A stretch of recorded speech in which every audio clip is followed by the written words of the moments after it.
Hey guys, welcome back to Enchanted Costumes. In today's video, I'm going to be showing you the construction of embroidered pockets. If you're interested, I also have a short history of pockets at the end of the video. I hope you enjoy! I began by cutting out my front and back layers of my pocket. I realized afterwards though, I shouldn't have actually cut out the pocket until I'd finished embroidering, as it made it a little more difficult to complete some of the stitches.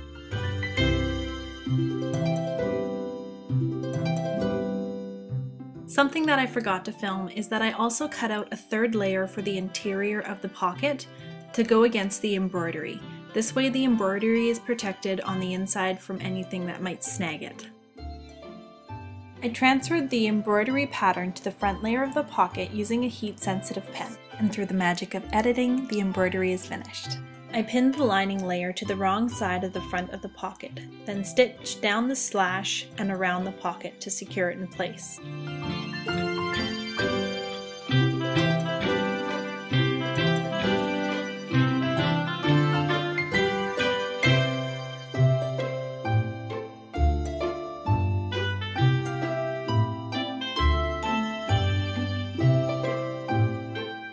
Then carefully cut between the two lines of stitching.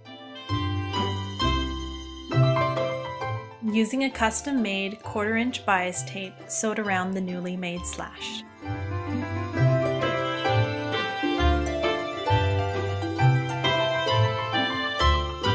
To finish the bias binding, I whip stitched around the interior of the pocket so you would not see any machine stitching on the exterior.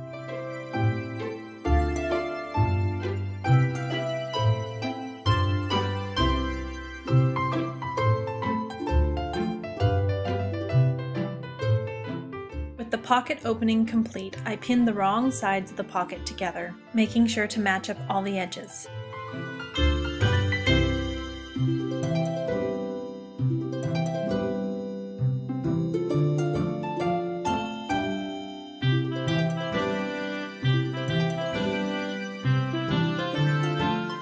I then stitched all around the pocket using a 1/4-inch seam allowance.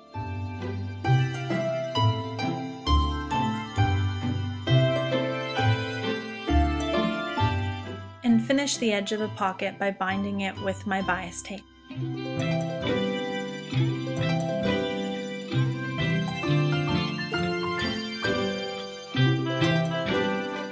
Instead of using a whip stitch on the exterior of my pocket, I used a ladder stitch.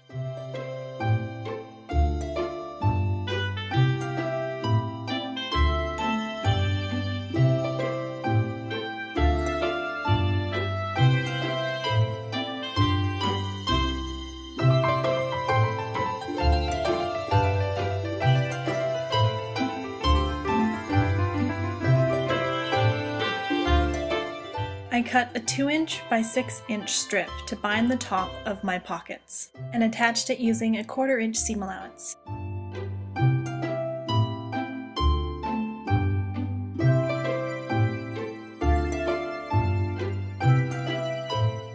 I whip stitched the top of this in place, making sure to leave an opening on either side so I could slide my tie through.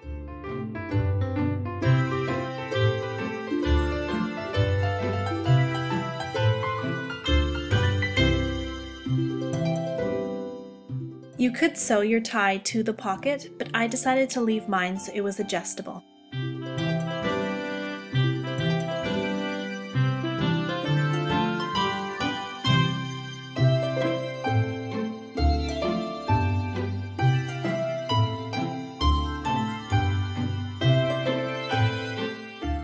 I hope you enjoyed the construction video. It was a long time coming, but I am quite happy with how the embroidery turned out, and I'm looking forward to working on more embroidered projects in the future. Before the 17th century, men and women tied their pockets around their waist, but it was during the 17th century that men's pockets migrated towards being sewn into their clothes, while women still had to deal with tying theirs around their waist. Some say it was a sexist or political reason, I have a couple links that I can post down below if you're interested in reading more about that. Another reason women's pockets could have been delayed from being sewed into the clothing is that it may have changed the structure of the garment and the way things fell. Women continued to wear pockets from the 17th century up until the, I think it was 19th century. They did fall out of fashion for a short while during the Regency era as the silhouette of the gowns changed, but then once the Victorian era came in, the pockets came back as there was more room in the skirts to be able to hide your pockets. And during that time, they actually also started sewing pockets into the waistbands of dresses. Pockets then were the equivalent to a modern day purse. Pretty much you could hide anything in it. Now, pockets were not always made in home. Sometimes they could be made to order. Most of the time though, they were used as practice for embroidery or to be given as gifts. I've seen also a couple places that they reused textiles from older garments. So a beautiful stomacher could be turned into a pocket, or a men's waistcoat could be turned into a pocket. So they were very thrifty with all their textiles back then because these were precious fabrics and they didn't want them to just be thrown out. And so if you could enjoy it, why not turn it into something useful? Pockets were not small articles. If you look at them, like, they're pretty big. They could be used to hide money, jewelry, I guess if you could keep a book in there, some snacks if you got hungry. Also, they were used for a place to keep things private. So if you wanted to keep a letter hidden from nosy servants, you could hide them in your pockets. There was one article that I came across that a woman actually hid a full disguise in her pockets, and then she ran away to meet her lover in this disguise. It was kind of like they could fit a lot of stuff in their pockets. Now, I did do some research, and most of the research says that the pockets were placed under the peignets or pocket hoops, but I came across a paragraph in an article by the V&A of a thief on trial, and he said that the best way to keep your pockets from being stolen was to be putting them between your under petticoat and your over petticoat, and that way they couldn't just slice the ties and grab them. I thought that was kind of interesting. So it really depends on your personal preference on where you want to wear your pockets, but I think I want to try it the way the thief said to. Now, the pockets that I made, these guys, were actually based off a pair that I found in this book, Costume Close Up. So it is a 1740s to 1770s pair. American Duchess also did a, or I guess made up a pair of these pockets as well. And I really liked how she did her embroidery, so I borrowed her idea, or I guess her pattern. Let me just see if I can find it. So this is the original pair here. It also has some little, just some little jokes and history about here. Another thing that actually is mentioned in this book is the nursery rhyme Lucy Locket lost her pocket.